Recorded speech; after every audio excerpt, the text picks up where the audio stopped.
Shepherd. Welcome to Faith Friday.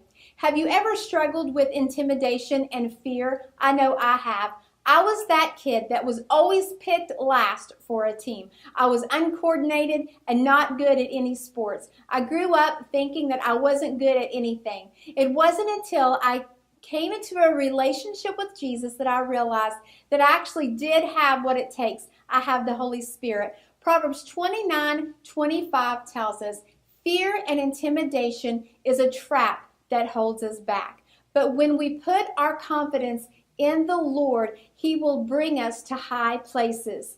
There was a time in my life that God had called me to minister to people. And the tradition in my family, it was uncommon for women to be ministers in my family. And so I was not very honest with my family what God had called me to be. I was a little intimidated and I was a little fearful of this big task that God had given me. As I was doing college courses one day, the Lord spoke to me and said, "What has being called into the ministry cost you?" And at that moment, I knew I had a phone call to make. I had to call my dad that day, and I had to share with him what God had really called me to do.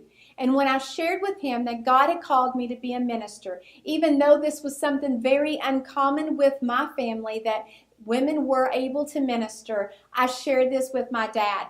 And the silence on the phone was unforgettable. And then my dad spoke up and said, "I will always be proud of you no matter what you do." And now today, my dad is one of my biggest supporters. He encourages me and supports me. And I want to encourage you today. I could have allowed the intimidation and fear to stop me and trap me, but I had to trust in God. I want to pray for you today that you wouldn't allow intimidation and fear to stop you and trap you, but you would put your confidence in God so He can place you in high places. God bless you and have a great day.